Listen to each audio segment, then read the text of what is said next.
숙제해온 거에서 질문 먼저 받고요. 그리고 우리 오늘 케플러 가고요. 다음 주부터는 반이동이 좀 대대적으로 일어나요. 그래서 반이동이 좀 많이 일어나는 편이라서 근데 반이동을 좀 할 것 같거든요. 그래서 그때는 시간표 변동도 좀 크고요. 특히 2학년 영재 애들이 이제 개강을 해서 시간표 변동이 좀 크게 일어날 것 같아요. 그리고 우리 방학 특강도 들어가고 막 그래서 반별로 진도를 좀 맞춰야 되는데 케플러까지는 다 끝내자라고 이제 호진쌤하고 얘기를 해서 거기까지는 다 끝내고 가도록 하죠. 자, 118, 119에서 제가 할 거 있을까요? 맞아요. 있습니다. 성환아 핀 좀 줘. 네? 야 머리핀. 원지우 선생님 머리핀 좀 줘. 없어요. 너 여자잖아. 신현호. 네? 어떡할 거야 머리핀 좀 줘. 우리 학교 태관이 있으면 좋았을 텐데 태관이가 없네. 자, 태관이 이제 머리가 못 들고 다니는 거 아니에요? 머리 잘라? 얘 그러다 내 머리도 쓴단 말이야. 자, 120, 121. 어머니한테 강제로 밀려서 걔 방학 때 본다 그랬어. 120, 121 없어. 자, 122, 123에서 나 뭐 할까? 120, 121 있는데요. 지랄마. 끝났어 이미. 120, 121에서 뭐? 75번하고 79번하고 80번이요. 75. 79, 80. 네, 75, 79, 80인데요. 75는요, 다른 반에서도 이거 질문한 애가 있어서 쌍욕해줬는데, 병신. 관성의 크기는 질량이라 그랬죠. 네. 더 얘기할 거 있어? 나와요. 그래서 질량이 더 큰 게 누군지 알죠? 유조선. 유조선이 뭔지 알아? 아이고 내 새끼들. 알죠. 몰라요. 그 다음에 78, 80? 아니 79, 80, 79요. 자동차가 수평면에서 등가속도 운동을 하고 있다. 이 자동차 안에 매달린 추가 그림처럼 기울어져 있다가 실이 끊어져서 추가 낙하하기 시작한다. 차 내부에 있는 사람이 보면 추는 어떤 궤도로 낙하합니까? 라고 하는 거죠. 2번이 왜 틀렸죠? 자, 2번이 왜 틀렸냐면요. 지금 보시면요. 여기에 있는 자동차에서 실이 오른쪽으로 휘어져 있는 거 보이세요? 네. 그러면 이때 얘가 이렇게 중력받고요. 장력받아서 알짜임이 생기겠죠. 이쪽 방향으로. 네. 그럼 알짜임이 생긴다는 얘기는 뭐가 생겼다는 얘기예요? 가속도가 생겼다는 얘기겠죠. 자, 그럼 가속도가 있는 공간이라는 얘기고 가속도가 있는 공간에서는 무조건 가상의 힘이 생긴다 그랬죠. 그 가상의 힘이 무조건 반대 방향으로 작용하는 가상의 힘, 관성력이 생긴다 그랬어요. 됐어? 자, 근데 이때요. 어떤 일이 발생했냐면 실이 끊어지는 거다. 순간. 네. 맞아요? 이 실이 끊어지면 합력이 어떻게 됩니까? 순간 이쪽으로 생기죠. 왜요? 그렇잖아요. 가속도가 있는 공간 안에서는 이 물체한테는 관성력이 실제로 작용하는 일이에요. 무슨 말인지 알아? 그래서 순간 얘가 끊어지면서 이 힘이 생긴다고요. 합력이 이렇게 생긴다고요. 그러지 않겠어? 되겠죠? 자, 그래서 얘는 그 방향으로 떨어지게 됩니다. 라는 얘기야. 그래서 79번 답이 뭐야? 3번, 4번. 몇 번? 3번. 3번이다. 됐어? 저 방향이 왜 나오는지 알겠죠? 이렇게 됩니다. 순간적으로 저 관성력과 중력의 합력 방향으로 물체가 떨어질 수밖에 없어. 자, 그 다음에 80번 보시면 수평한 직선 도로에서 9.8이라는 일정한 가속도로 운동하는 전동차의 천장에 매달린 추가 연직선과 이루는 각도는 얼마입니까? 라고 하는 80번은 별표 한번 쳐봐. 자, 지금 했던 이 문제의 연장선상인데요. 자, 물체가 가속도를 가지고 간다고 치면, 그죠? 얘는 이쪽 방향이니까 우리가 이쪽 방향으로 가속도를 가지고 있다고 치자. 됐어? 이쪽 방향으로 A라는 가속도가 9.8이야. 그런 얘기야. 그러니까 가속도가 있는 방향으로 알자 힘이 작용하니까 이 힘이 알자 힘이야. 이 얘기잖아. 됐어? 네. 자, 이런 식으로 전동차의 천장에 매달린 추가 연직선과 이루는 각도가 얼마이겠습니까? 라고 했을 때 연직선은 중력 방향이거든요. 얘랑 이루는 요 각도가 몇 도니? 라는 얘기야. 이해돼? 자, 그랬을 때 여러분들이 보시는 것처럼 여기에서 이 물체에 작용하는 건 중력하고 뭐가 있니? 장력이 있죠.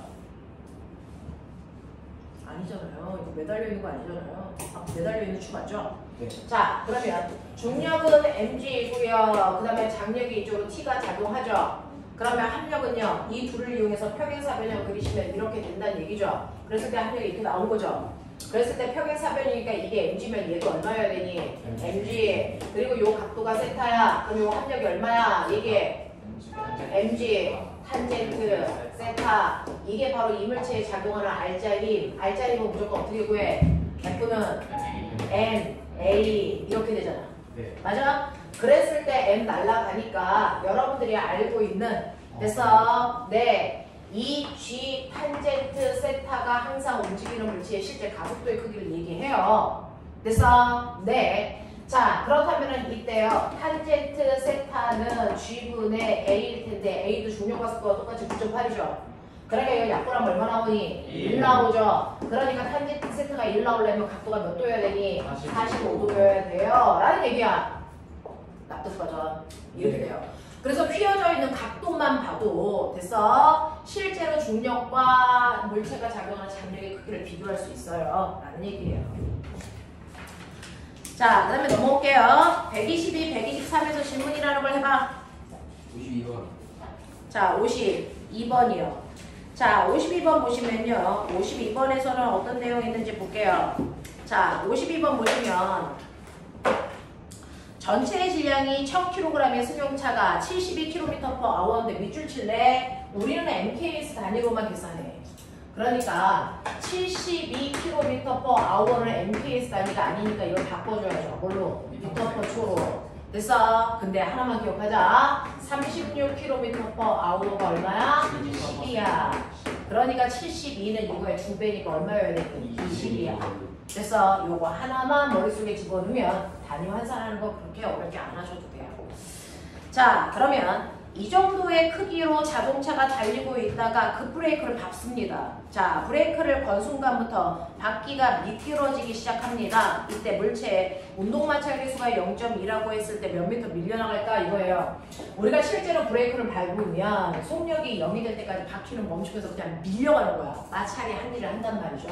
그래서 20이라고 하는 속력으로 가다가 일정하게 멈춰 뭐 이런 거 아니니? 그랬을 때 여러분들이 보시는 것처럼 이 밑에 있는 면적이 밀려간 거리입니다.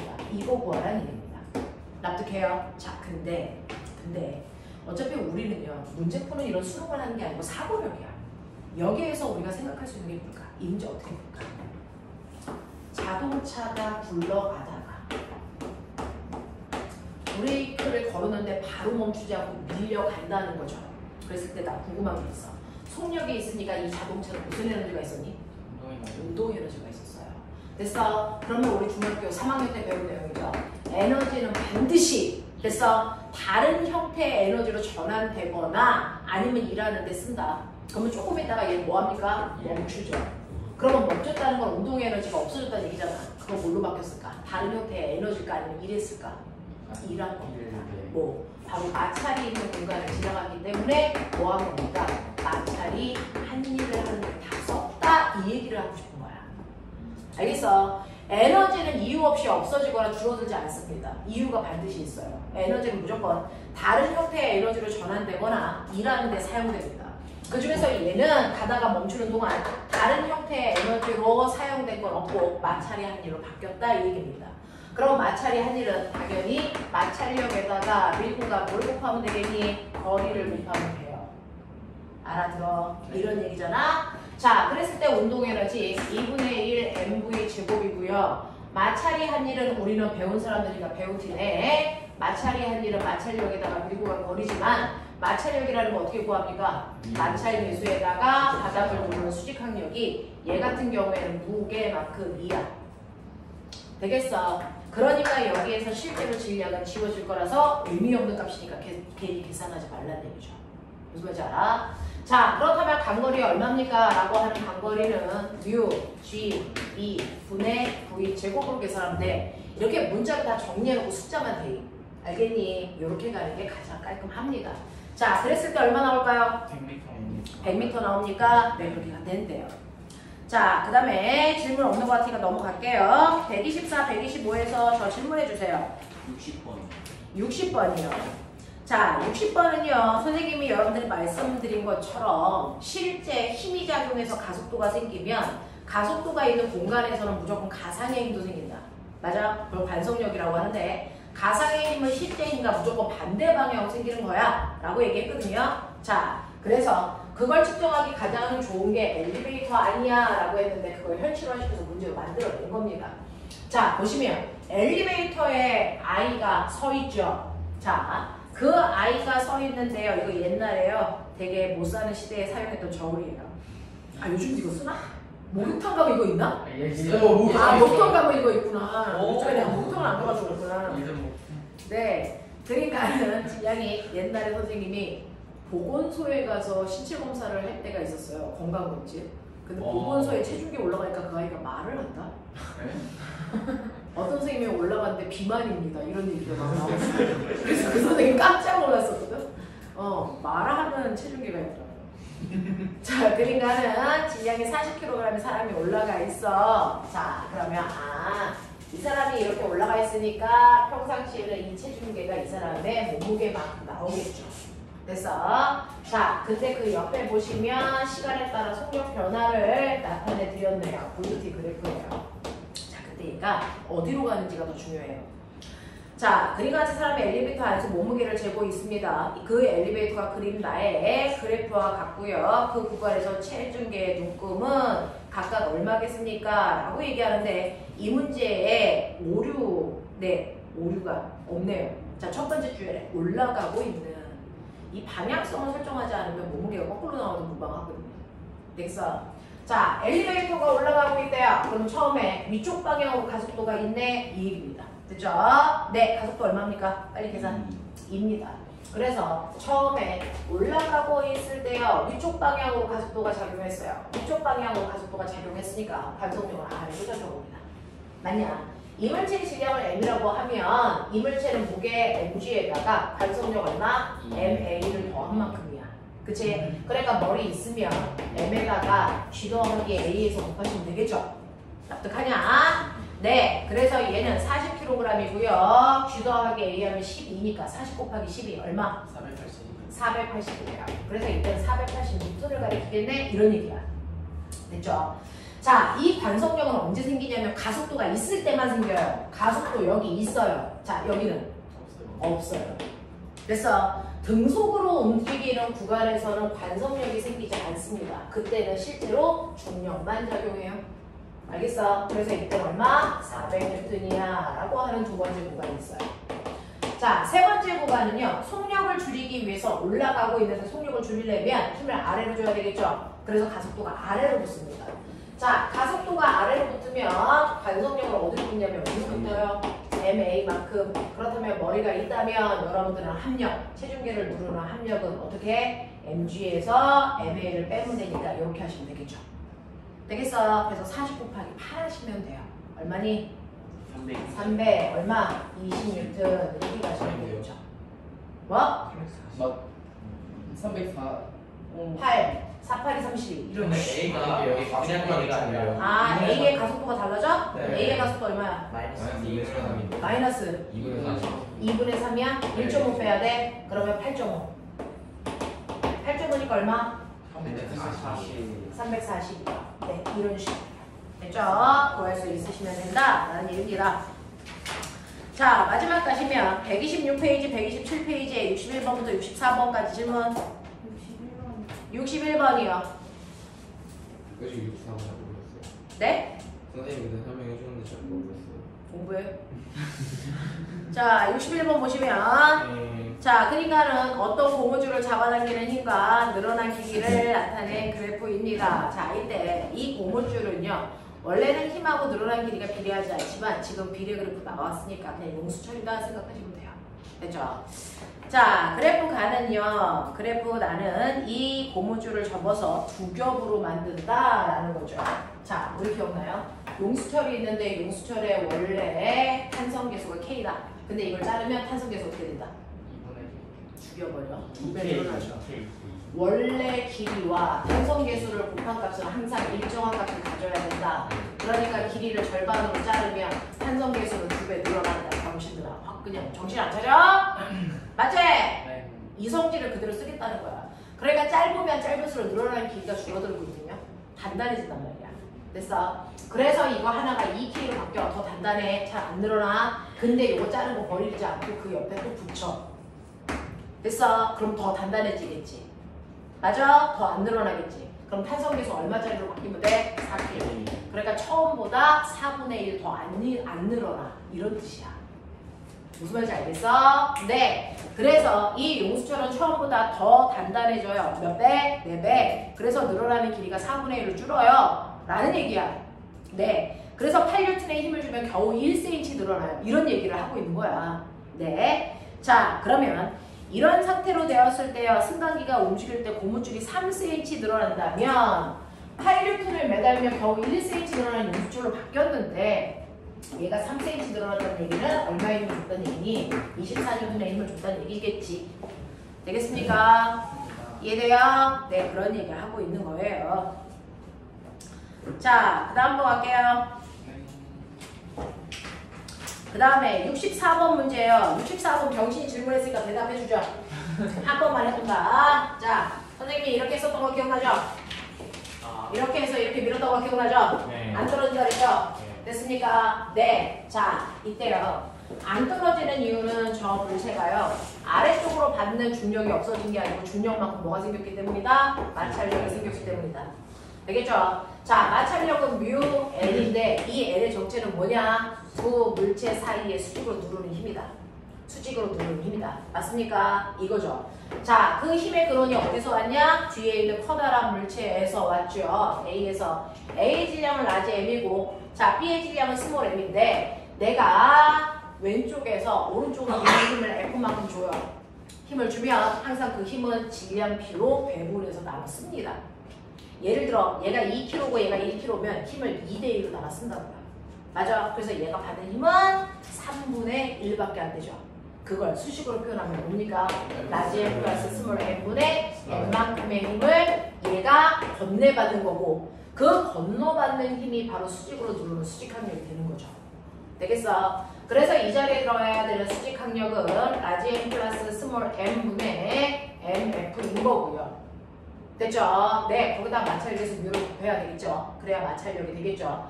이게 누구랑 같으면 된다? 무게랑 같으면 그 순간부터 떨어지지 않는다. 이런 얘기를 하고 싶은 거야. 네. 자, 그래서 여기에서는 F로 정리해달라 했으니까 M 날라가시면 F로 정리하면 뭐 나오니? 라고 하면 U분의 G, 라지 M 더하기 스몰 M 뭐 이런 식으로. 됐죠? 쓸 수 있어요. 라고 하는 얘기예요. 장주영 이해됐어? 오케이. 장주영 선생님이 2학년 때 단과반에서 수업했었는데요. 저 새끼 더럽게 공부 시간에 쳐졸고요.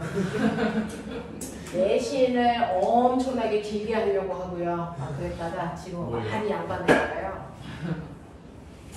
내신이요? 선생님의 단과반에서 봤던 친구들이잖아요. 봤었는데 영성환도 영재 시험 보고 나서 많이 의젓해지는 영재 시험 데뷔하면서 그리고 제 토요일날 연락 쫄고 있었어요. 긴장해가지고 얼굴이 허해져가지고 무슨 걸리는 거 아니야? 막 그래서 이랬어요. 단과반에서 얘서 처음 봤는데 어? 얘서 토요일날에 막 대구 넘어갔는데 진짜 토요일날 대구 혼자서 하거든요. 사람이 지금도 그래요. 혼자서 떠들었어요. 지금도 그래요. 지금도 여기에 50명 있는데 혼자 떠들잖아요. 예서가 5층에 있을 때와 없을 때 구별됩니다. 근데 이제 말동무를 하셨어요 그때 제가.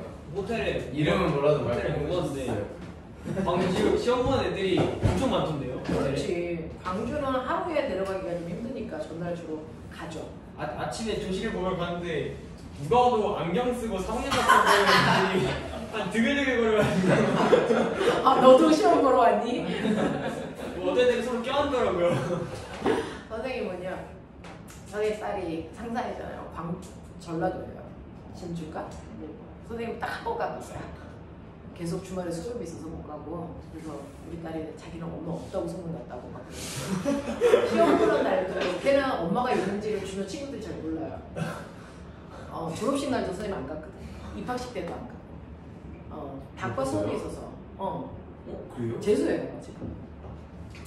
그래서 선생님 한 번도 안 가서 선생님들도 애한테 대놓고는 엄마 있니? 이렇게 물어보지 못하잖아요. 그래서 엄마 없는 줄 알고 그런단 말이야. 아니 근데 졸업식 때도 안 가는 거. 졸업식 때도 안 갔어요. 입학식 때도 안 가고. 선생님 항상 일요일에 수업 있잖아요. 토요일 때. 그래서 이제 항상 못 갔단 말이야.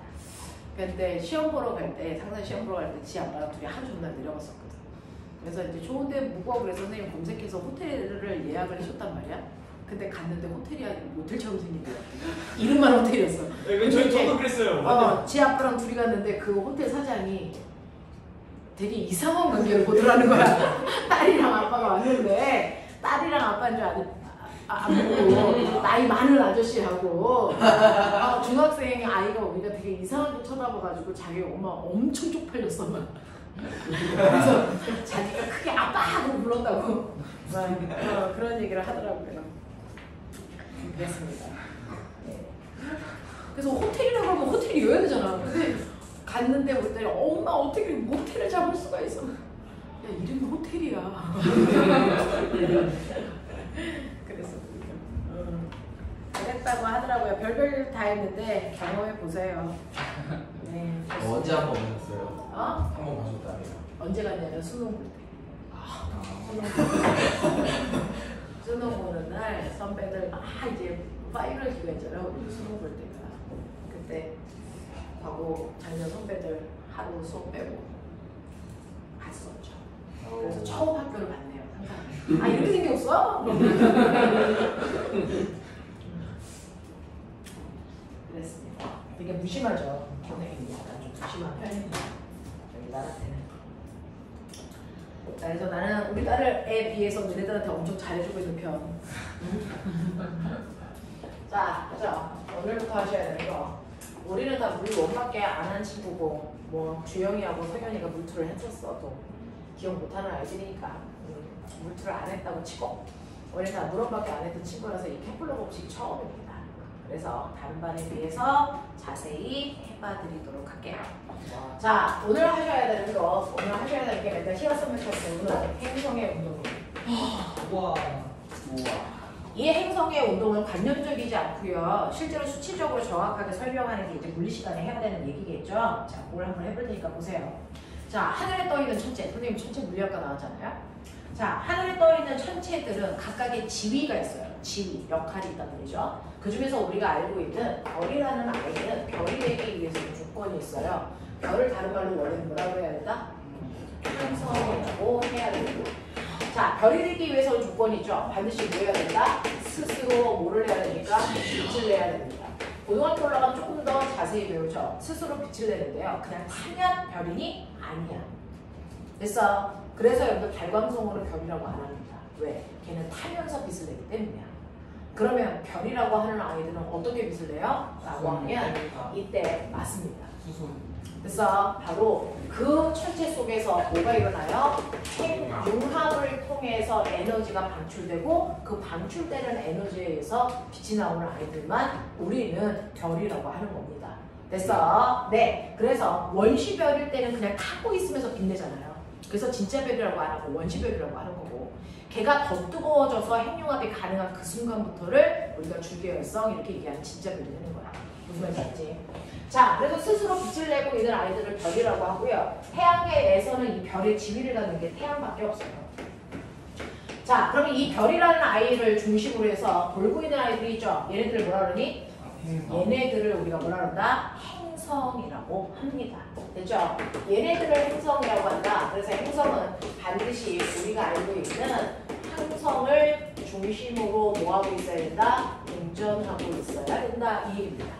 됐어? 자, 그런가 하면 지구라고 하는 행성을 중심으로 도는 아이도 있죠? 얘가 누굽니까? 위성. 달이라는 위성입니다.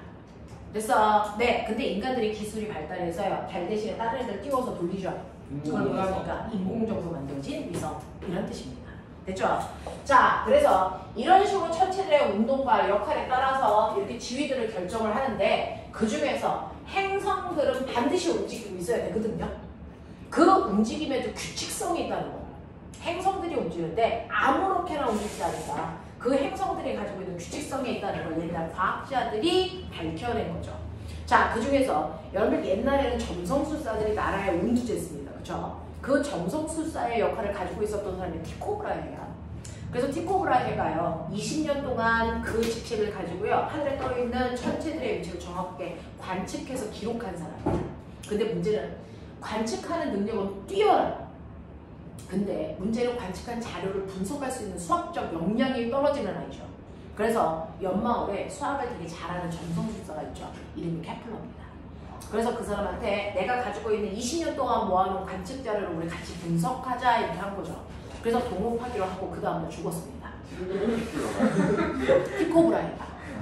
왜요? 관측하느냐고 쉬를 참아가지고 방광염 걸려 죽었어요. 좀 쩌는데?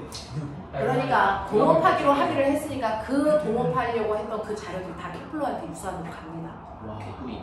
그래서 그 개꿀이죠. 20년 동안 관측할 필요가 없는 거죠. 그걸 받고 나서 케플러는 그 자료 분석을 근데 20년 동안 했습니다. 그러니까 이게 천체 운동은 어느 날 하루아침에 되는 게 아니라서 과학자의 덕목은 인내입니다. 인내. 그래서 네, 그거거든요. 그래서 20년 동안 그 관측한 자료를 분석해서 만들어낸 게 행성의 운동 법칙, 바로 케플러 법칙입니다. 그래서 그 사람 이름을 따서 케플러 법칙이라고 우리는 한다. 그래서 이 케플러 법칙은 행성의 운동에 대한 규칙성을 증명한 법칙인데요. 이게 단지 태양계 안에 있는 8개의 행성에만 들어맞는 게 아니고요. 전체 우주에 있는 모든 행성들의 운동을 다 설명할 수 있어요. 완벽한 법칙입니다. 됐죠? 자, 그러면 이 케플러 법칙은 행성들의 운동의 규칙성을 설명한 건데 케플러 법칙에는 3가지가 있어. 됐어? 그 중에서 첫 번째 법칙을 우리가 제1법칙이라고 하는데요. 제1법칙이라고 해도 되고 얘는 부제도 있어요. 이게 바로 뭐냐면 타원궤도 법칙입니다. 케플러의 운동 법칙 중에서 두 번째 법칙도 있어요. 제2법칙입니다. 제2법칙을 우리 뭐라 그러냐면 면적, 속도, 일정 법칙이라고 불러. 자, 세 번째 법칙도 있어요. 제3법칙. 케플러의 운동 법칙 중에 제3법칙이 있는데 이거를 우리는 다른 말로 조화법칙이라고 하기도 합니다. 그래서 이 전체 내용을 논문으로 발표하는데 그 논문의 제목이 조화입니다. 그래서 자, 이런 식으로 3가지 법칙을 발표합니다. 자, 그 중에서 첫 번째 타원궤도 법칙이라는 게 가장 중요한데요. 우리는 그동안 지구가 둥그렇다는 것도 몰랐던 것 같은데 그랬다가 지구가 둥근 걸 알게 된 거잖아요.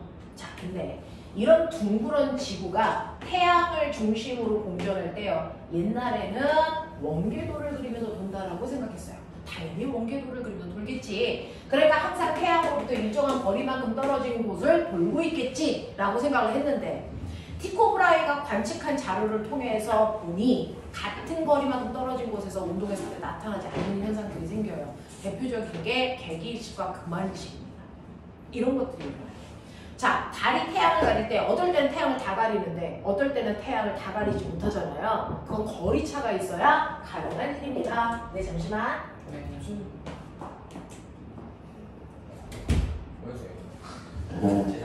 호연쌤이야. 너 잡으러 오셨어. 그 잡으냐고. 사랑하세요. 같이 말하고 했어. 무슨 켜지는 거 아니야? 어머니가 저 교육을 잠깐만 있어, 그래.